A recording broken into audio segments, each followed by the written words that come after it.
Imagine waking up tomorrow and finding out that the invisible systems holding your entire world together, the global economy, international security, the very food supply you rely on, are just unraveling. And unraveling fast. Exactly. Not slowly over decades, but collapsing in a matter of days. That is the reality we are stepping into right now. Today, we are taking a deep dive into a highly classified style situation report. The date on this document is March 4, 2026. Oh, 600 Central European time. Right, and we are looking at day 5 of what is being called Operation Epic Fury. And the most crucial takeaway from this intelligence assessment right off the bat is this staggering paradox. Because if you just look at the raw military metrics, the West is absolutely dominating the traditional air battle. Right, the data shows Israeli F-35s easily taking out Iranian trainer jets. Easily. From a purely conventional 20th century standpoint, it looks like a total lopsided victory. But the core assessment of this document is incredibly sobering. The West is actually losing the war. Which is wild to think about. It is. What we are analyzing today is the birth of an entirely new era of warfare. It's asymmetric, it's inherently global, and for many of the nations involved, it has suddenly become an existential threat. And our mission in this deep dive is to understand exactly how that happened, how a localized regional conflict in the Gulf has, in literally just 5 days, mutated into a systemic global crisis. Because the intelligence makes it very clear Iran has completely rewritten the rules of engagement. They absolutely have. Okay, let's unpack this. Started with the events on the night of March 3rd. The operational summary details what it calls a radar disaster. Iranian drones, specifically the Shahid models, managed to break straight through the outer defense loop over Qatar and Saudi Arabia. And their target selection was brilliant. Terribly brilliant. Yeah, what stands out to me is they didn't go after troop concentrations, they didn't hit oil refineries, they went directly after the eyes of the West. It was a surgical, intentional blinding of the coalition's defensive grid. And the economics of this specific strike are just as devastating as the military impact. You really have to look at the asymmetry to understand the strategy here. I was looking at the financial breakdown in this section, and the math is honestly hard to wrap my head around. The data lays it out. These Shahid drones cost about $20,000 each. The price of a used Honda Civic. Basically, they are practically flying lawnmower engines strapped with explosives. And their targets: 4 anti-PY2 TAD radar systems. Right. For those not deep into the military tech, these are basically the absolute gold standard in anti-ballistic missile tracking. They cost $800 million apiece. And the drones destroyed or severely damaged all 4 of them. And they didn't stop there. No, they didn't. On top of the THAAD systems, they took out an ANFPS-132 early warning radar located in Qatar. That one carries an astronomical price tag of $1.2 billion. So if you tally that up, we are talking about $3.4 billion in state-of-the-art Western defense infrastructure wiped off the map by drones that collectively cost less than a single luxury condo in Tel Aviv. How does a modern military apparatus even budget for or conceptualize that kind of loss rate? they don't. And what's fascinating here is a concept the intelligence analysts are calling the dismantling paradox. The dismantling paradox. Right, because you have to understand, to the commanders on the ground, this isn't just about the loss of multi-billion-dollar hardware. It is the intellectual and psychological defeat of the very concept of security. Oh, wow. When a $1.2 billion radar installation falls to a $20,000 piece of flying plastic, the message being sent to the Gulf states is immediate, and it is chilling. It clearly tells them that Western powers cannot protect you. Their technology is too expensive, too precious, and ultimately too fragile. Wait, but losing a few radars, as expensive and advanced as they are, that doesn't mean the whole defensive shield is just gone, does it? Surely there are redundancies built into a system like that. Conventionally, you would hope so. But this is where the dismantling paradox really takes hold. The region's missile shield now has massive blind spots, holes big enough to drive a supertanker through. Because the long-range eyes are gone. Exactly. The remaining point defenses are now forced to operate on site. And think about what that means in an era of hypersonic missiles. Operating on site against hypersonics. It's an absolute death sentence. Relying on visual confirmation or short-range radar before you can intercept an incoming threat, by the time you verify what you're looking at, the kinetic impact has already happened. You are essentially fighting blindfolded. And even if you manage to see them coming, this assessment highlights a terrifying supply chain reality regarding the munitions themselves. The Patriots. Yes, the Patriot missiles. Let's look at the numbers. The United States produces about 500 Patriot interceptor missiles a year, but the coalition forces fired 1,200 of them in the first weekend of this operation alone. They burned through more than 2 years of global production in roughly 48 hours. Right. And now, on day 5, the defense warehouses in Kuwait and Qatar are already 70% empty. And the kicker here, resupply from the U.S. takes 14 days. And in a conflict moving at this staggering speed, 14 days might as well be 14 years. Exactly. Loading ships in the U.S., crossing an entire ocean, and trying to safely unload in an active war zone, it's a massive logistical vulnerability. And that 14-day lag doesn't just trap military assets, because when we look at the geography here, a paralyzed military presence means a paralyzed Strait of Hormuz. Yes. So what does this all mean for the rest of us? Let's pivot from the tactical military strategy to the macroeconomic shockwaves, because the document outlines a very chilling realization. Whoever controls the Strait of Hormuz doesn't just control oil, they control life. The maritime collapse in the strait is total right now. The aerial surveillance data paints a very grim picture on the water today. Right now, 10 massive tankers are either actively burning or floating disabled in the strait. 10 of them. 10. And another 4 vessels have been hit by deployed sea mines. The immediate rational result of this is that the titans of global shipping companies like Maersk, MSC, and Hapag-Lloyd, they have entirely stopped transit. They've pulled out. Completely. Right. They simply will not risk their fleets or their crews. And for the few independent operators who might even consider making a run for it, maritime insurance premiums for the Gulf have skyrocketed by 400% practically overnight. 400%. The waterway is effectively dead. Nothing is moving. Which brings this crisis right to your wallet and straight to the heart of European industry. Let's look at the LNG shock. Liquid natural gas. Qatar pumps 21% of the world's LNG. Right. And because of the blockade, that production has been completely halted for 48 hours now. The energy markets panicked immediately. Wholesale gas prices in Europe just hit 180 euros per megawatt hour. It's unsustainable. Totally unsustainable. Imagine you are running a manufacturing plant in Germany or an industrial facility in France. Suddenly, you are seeing massive industrial sectors plunging into a total standstill because they literally cannot afford the energy required to keep the machines running. But as severe as the energy crisis is, the macroeconomic section of this report outlines something far more devastating to human life. The hunger weapon. Yes, they refer to it as the hunger weapon. Yeah. And if we connect this to the bigger picture, this is the most sobering analysis we are going to look at today. When you close the Gulf, you don't just trap fossil fuels. You trap fertilizer. Yeah. 1/3 of the entire global fertilizer trade passes through that specific narrow waterway. 1/3. That is a staggering bottleneck. It is a critical single point of failure for the global food supply chain. And the cascading effects aren't theoretical. They're already happening on day 5. The logistics data notes immediate, severe fertilizer shortages being reported in India, in Brazil, and across the incredibly vulnerable Sahel zone in Africa. And the timing. The timing of this disruption couldn't possibly be worse.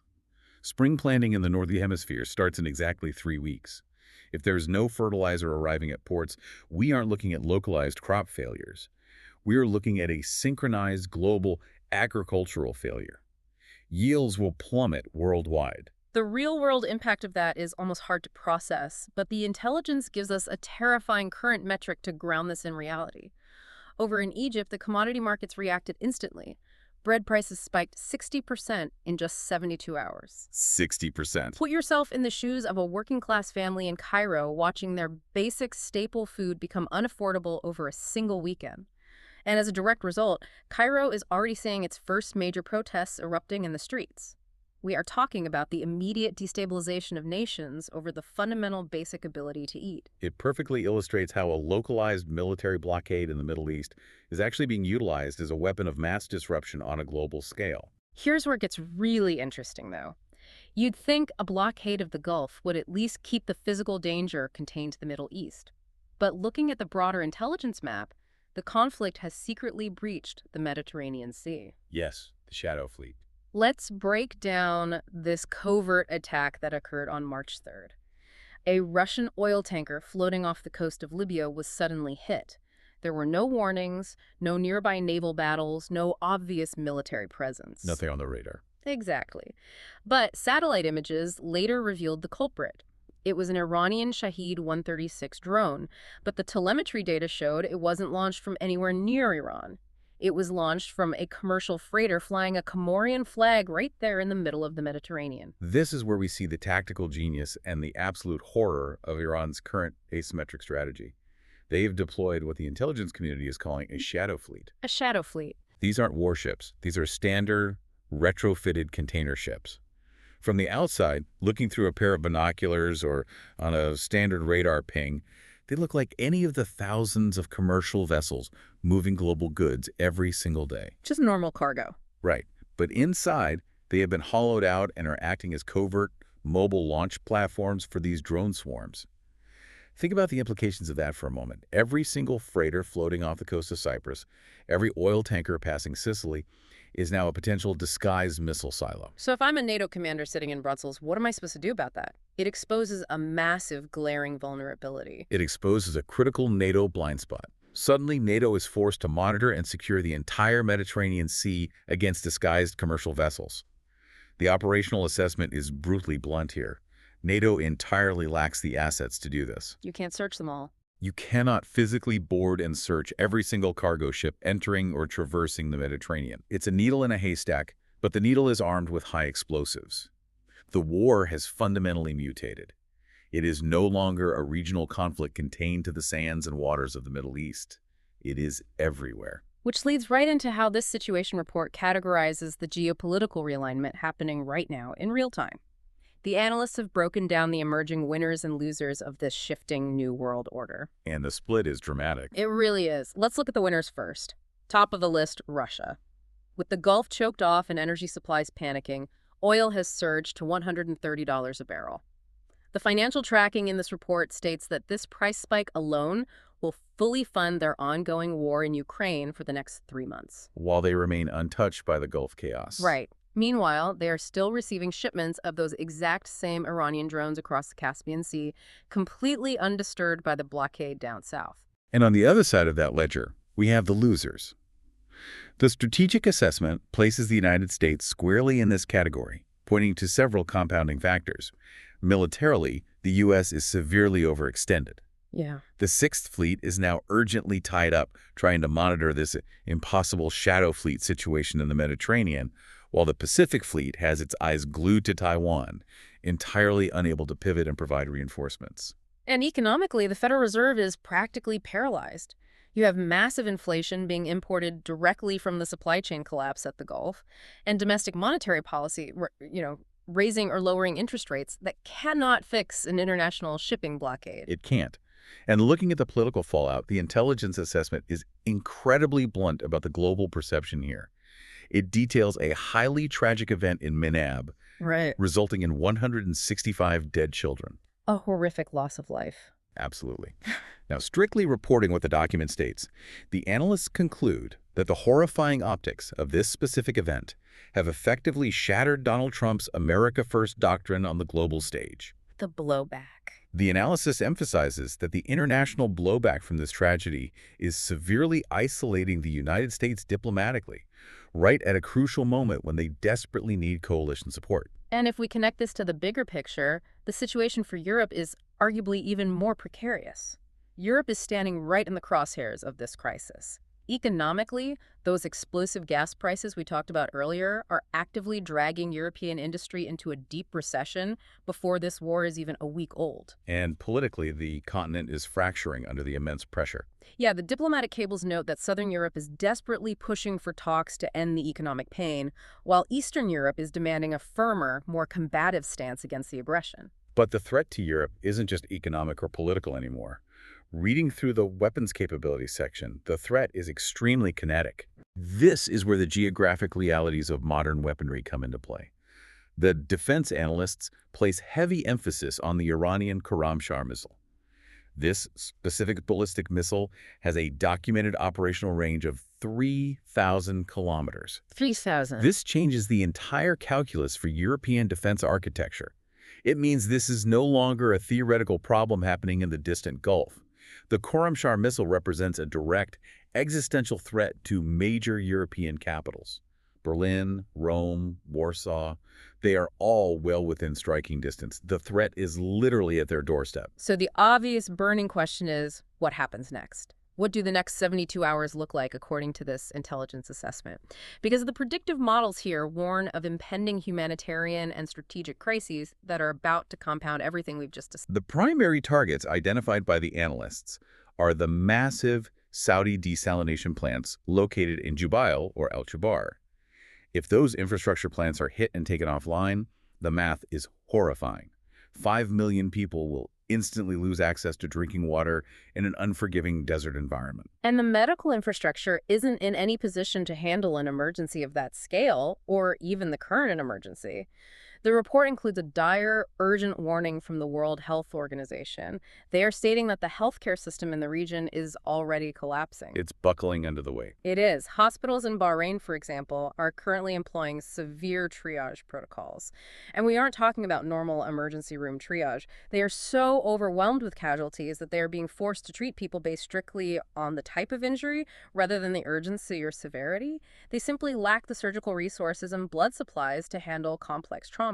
The system is fundamentally breaking down. It's a complete systemic overload.